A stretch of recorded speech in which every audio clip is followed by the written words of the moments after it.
I literally think about growing on Instagram every single day, how I can improve. I constantly watch new YouTube videos. I constantly read books on the algorithm. Hey there, guys. In this video, I'm going to be talking about what it feels like to be like a micro influencer on Instagram. I have currently over 18,000 followers, and I never really thought about like how I would be impacted mentally being a micro influencer on the platform. And now I know how it feels to be a micro influencer.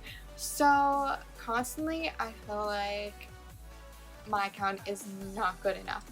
I'm always comparing myself to people with these huge followings, and it just makes me still feel like I'm nothing on the platform, even though I think I'm actually considered to be in the top 10% of Instagram. I think it's if you have over 10,000 followers, you're in the top 10%. It's something like that.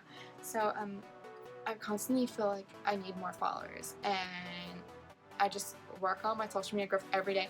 I actually spend 2 to 3 hours a day working on my social media growth. It's a lot of work. I feel like people just think people just magically grow on Instagram, which is not true. Instagram is one of the hardest platforms to grow on organically. It just not happens. All these people with all these followings, they've had some kind of strategy, or they've like friends with like famous people, or they're famous. There's always something that made them big on the platform. But there are also like upsides. I mean, there's ups and negatives of being a micro influencer. I really do love all the attention from my followers. They're constantly like saying that they love my content. They send me hearts, hard eyes. It's really flattering. Thank you so much for all the compliments. You guys actually really make me happy. And I've never actually really been trolled on Instagram before.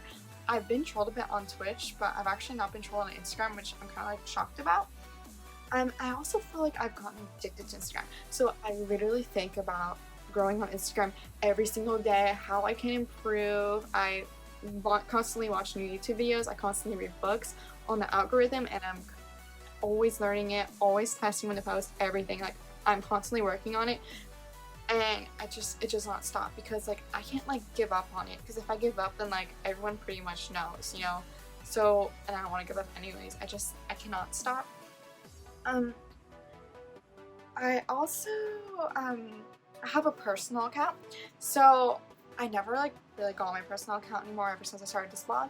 But whenever I do, and I look back on like other people in my life, like I used to, like, you know, on my other account, like it makes me so much happier that I worked on like building an actual following instead of just like not working on it on all. So it's just like seeing the difference, like, oh, looking at my old account, you know, with like 500 followers, and now like over 18,000. It's just, I really love seeing that growth in my life. And I also would not have met all these different people. So I've actually made quite a few different friends from Instagram, so people in the business and tech realm, which I would have never met anyways if I never started this blog. And sometimes I do get sad, and I'm like, oh, I'll never be one of those people with like 1 million+ followers. Like, just sometimes it just feels like really unattainable, and it hurts me mentally, and I'll get kind of sad, and I don't know. And like sometimes if I don't get enough likes on my pictures, I work super hard on each post, I will get sad if I don't get enough likes. I know that probably sounds like dramatic and all, but if you become a micro influencer and you see some posts do way better than others, it just starts to impact you mentally. Like, oh, do my followers not like me anymore? Like, does my post suck? Am I just going down the drain? It's just a lot of mental things in my head that goes on. So and likes are not blocked everywhere, okay? And some people can still see it in America, even though likes are supposedly blocked in America. So those are just some of the feelings I've had from being a micro influencer. And I also get like no help with any of my pictures ever.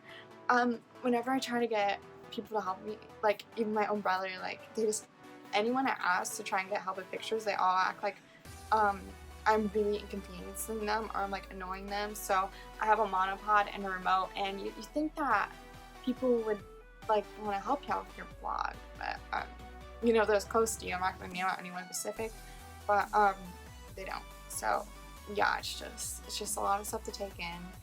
At times you feel like every picture you posted sucks, because I definitely felt like I've wanted to delete all my pictures because I just feel like it all sucks.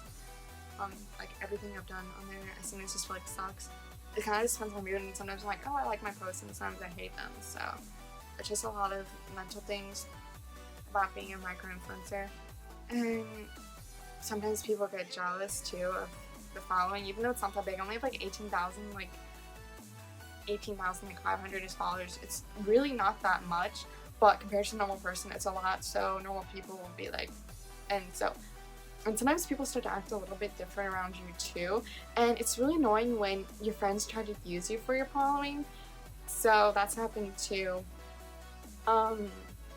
Yeah, people will definitely try to use you for your following. So even having as low as 18,000 followers, and I don't want to like look like, oh my god, I only have 18,000 followers. It's nothing. I'm just saying. I guess it is more than a normal person, but it's still like I'm not like a baller influencer. So thanks for watching. Stay tuned for the next video.